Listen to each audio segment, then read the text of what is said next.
Namaste, my beautiful people. Welcome back to my channel. So today we're going to do something a little more casual, a little more laid back. I'm going to do a Q&A. So I wrote down some questions that you guys had asked in my comment section that I've been trying to get around to answering. So I guess now is the time. All right, so let's just jump into it. The first question, Haj something, I don't want to butcher the name, asked, when I have negative self-talk, is this a throat chakra problem? Okay, so it really just depends. If you have a lot of negative self-talk, what is the subject of the negative self-talk?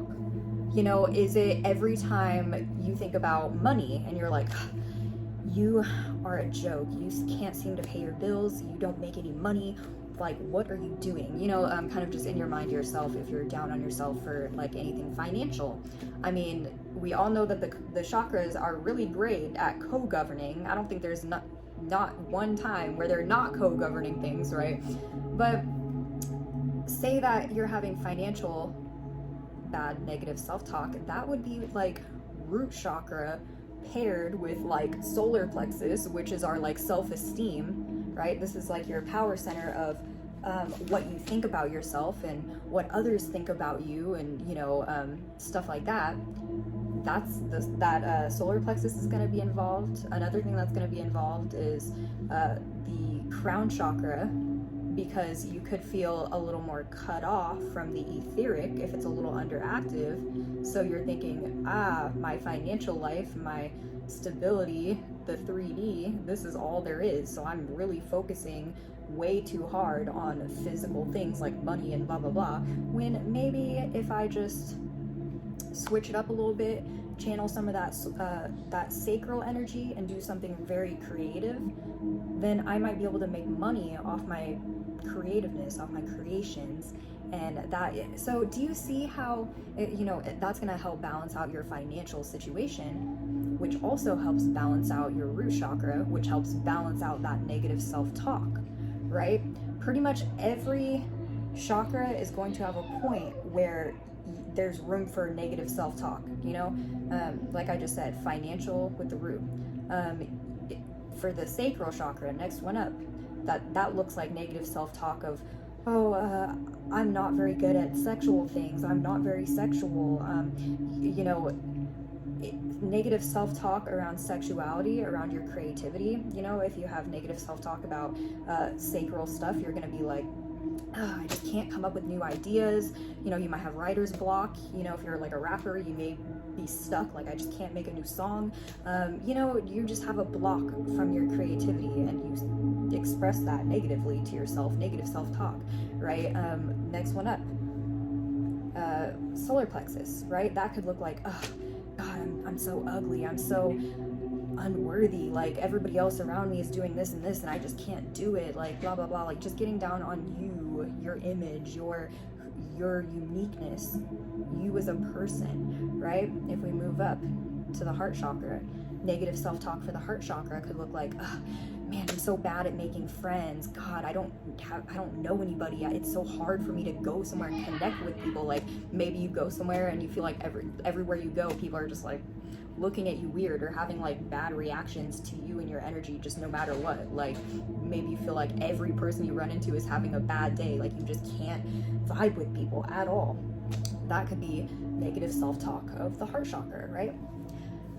Negative self-talk of the throat chakra, that could look like, I just don't know what to say, when to say it. Like I had this problem a lot, getting down on myself a lot about my throat chakra, because I felt like in confrontations or moments where I needed to like speak up for myself, or even just in positive situations where I was trying to be inspirational or whatever, I feel like in the moment I couldn't ever get it out, and later I'd run it back in my mind thinking about all the awesome things I should have said, or this would have driven my point home, dang it, I should have said that, or that would look like down on yourself because of throat chakra. Or if you have overactivity, you could be like, God, I talk so much, what am I thinking? Why is it just word vomit? I can't help it.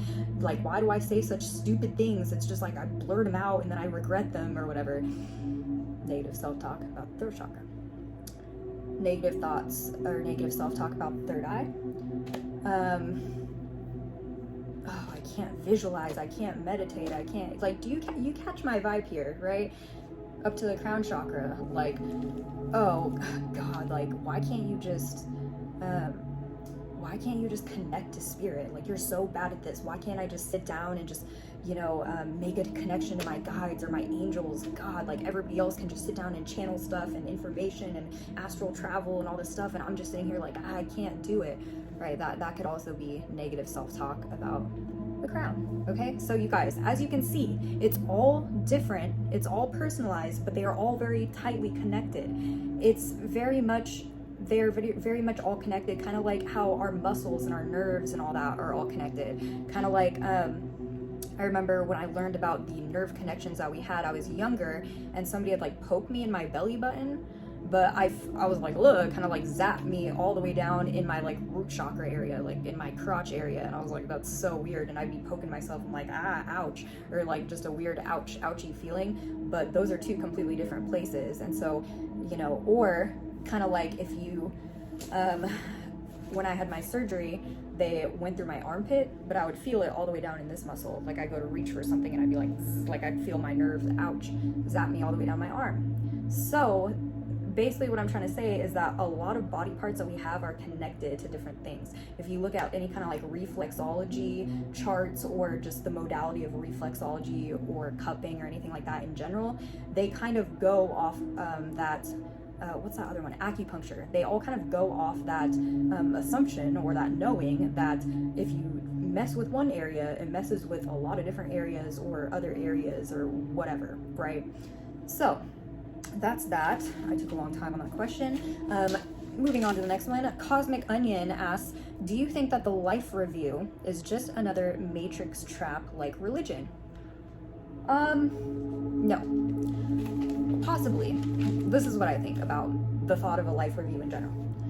I feel like, I wouldn't say that for every single person it's the same thing. Like, you die and everybody goes to sit in the same room in heaven, and you have to watch a video of your entire life playing out and review your life and blah blah blah. I don't think it's so just like black and white like that, you guys. I believe it's on you and your consciousness. Yes, I do believe in there being some sort of you going over your lifetime and really understanding it from not only an outside or different kind of more expanded perspective. You could even have, I believe that you could even have some elders or some guides or some angels or the universe, God itself or whatever, right? Standing by, kind of being like, okay, this is what happened, do you see this? And kind of maybe helping you understand things if you need. But I believe that when we die, what happens to us when we die very much, in my opinion, depends on our state of consciousness while we're here and when we die, like on our deathbed, basically. So like, for example, I believe that a lot of souls kind of get trapped and aren't able to cross over immediately, and that's where compassionate soul releases and compassionate spirit releases and whatnot come into play, and that are useful. Because if you die and you're in this place mentally of like, I don't believe in heaven, I don't believe in hell, I don't believe in any kind of religions, I'm kind of just neutral, or whatever. Or say you feel like a horrible person your whole life and you're like, God, I'm going to hell. Like, say you say that, and you're really convinced, like, I've done horrible things, like, I think I'm going to hell, like, when I die and stuff. If that's what you really believe, I believe that when you die, your consciousness or the universe or whatever however you want to chop it up, basically displays to you a state of mind that might be equaling like a hell or something, right?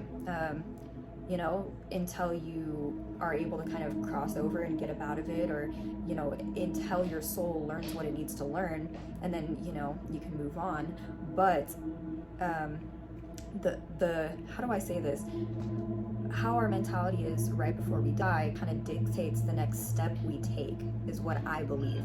And that might look different for every single person, you guys. I don't think there's one after death, heaven, whatever you want to call it, hell, the afterlife. I don't think that there's one afterlife that looks the same for anybody. Kind of like there's not one life that looks exactly the same among the living people, right? You can have similar experiences, you can have similar features maybe, you can have similar, like, yeah, like circumstances, situations, but your soul is so individual. Like, you as a person, you know, I don't look like not one other person on this planet. No, not one other person shares my exact DNA on this planet, which means, you know, some people can maybe kind of look like me, but they're not going to be me exactly. And that's the same with our afterlife. This, you know, how we have a unique experience our entire life. Nobody has ever experienced this here right now, where I'm sitting, or even where you're sitting. From that perspective, with all those experiences, you're the only one. So with that being said, that's my belief. I believe that the afterlife is different depending. So I don't believe that a life review is a trap, to answer the question. I believe that that's just a perspective of, you know, what may happen. And you may personally be like, maybe your soul doesn't need it. Maybe your soul dies and you're like, I don't need a life review because I just got it instantly. Like, when I died, I just got this download of like, look at all you did. Look at everything you accomplished. Look at everything you didn't accomplish. You know, what do we want to do next time? Do we want to do it next time? All this stuff, right? Like, who knows? In reality, that's just my perspective based on my experience and everything that I've studied, or that, yeah, I experienced firsthand for myself. So take it or leave it. That doesn't have to be your reality. But moving on to the next one. So Inner Demons asks, or no, sorry, we'll go back to the one before that. Christine Weber asks, is trouble swallowing a sign of underactive throat chakra? Okay, is trouble swallowing? Could be actually. It could also be, it could really be a symptom of both, overactive or underactive. But you gotta think, underactive is more the vibe of obstructed. Overactive is more the vibe of too much flow.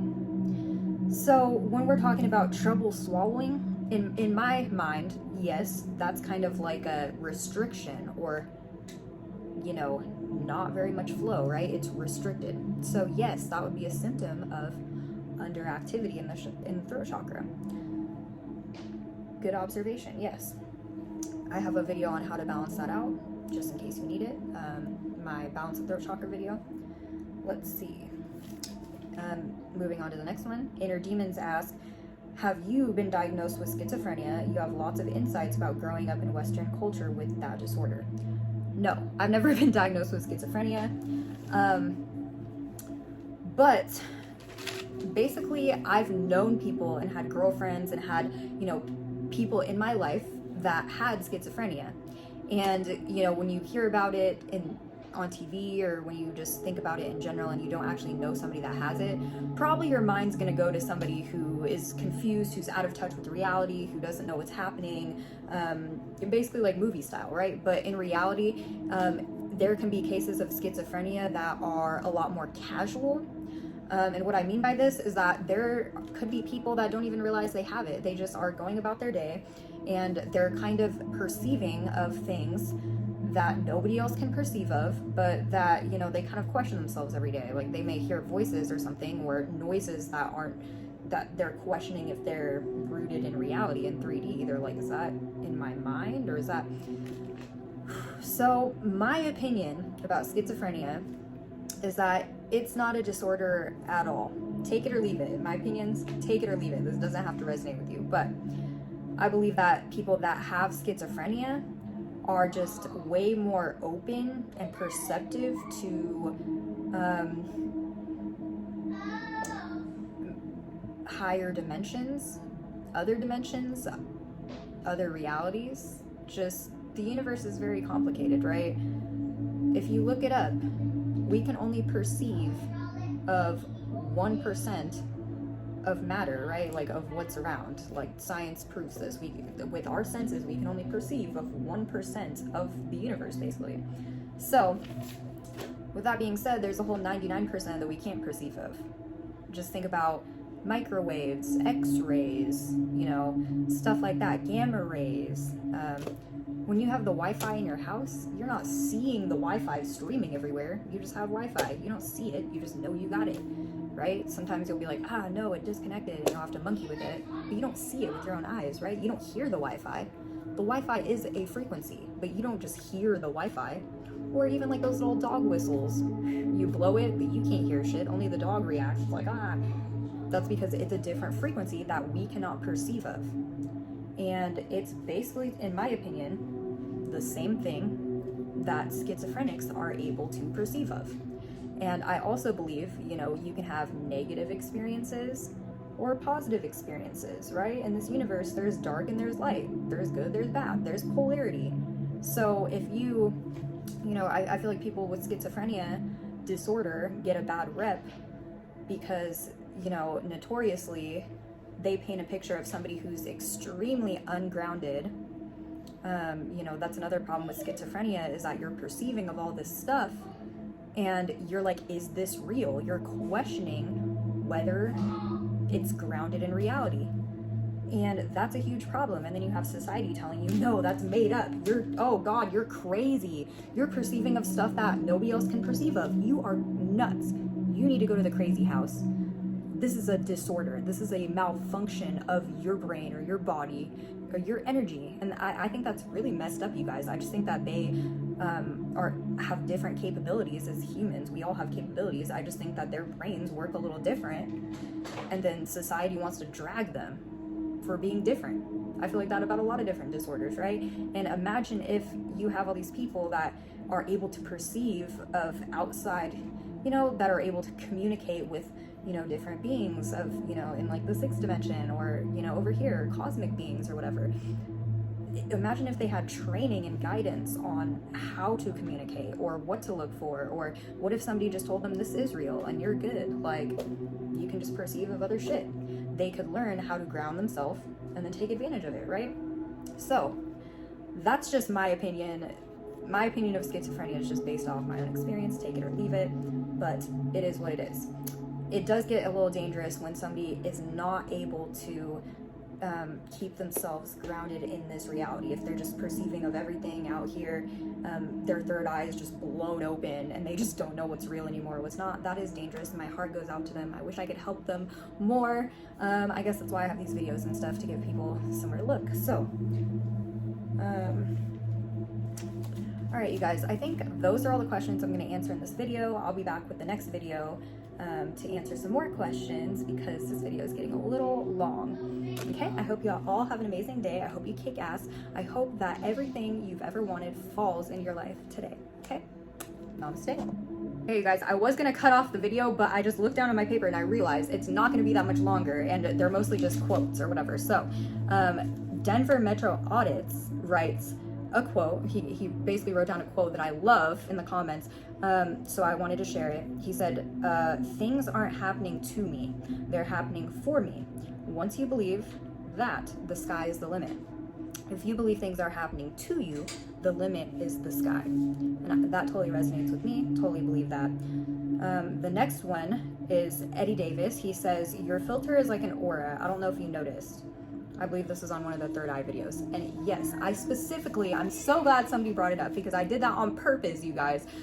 Because when I was messing with the filters, I'm like, oh my God, I realized, you know, when I see people's auras, it's just kind of like a little hue of color, like around them. And that filter is exactly what it looks like, you guys. And you can, if you practice, or some people can just do it, you can see auras too. Like, I don't know if you probably can't see an aura behind me, because I'm sure I edited a background in, but if you practice on like a white background or a black background and you look at somebody, you can literally practice seeing their energy field. And usually in the beginning, you'll probably see like kind of like a white glow. That's just your typical. But once you start to really train your eye, it's like a muscle. Like once you train that muscle to see different frequencies, then you're popping. Okay, you guys? So very last thing, Molly said, do you have a video about how to solve this? And she's talking about the overactive sacral chakra.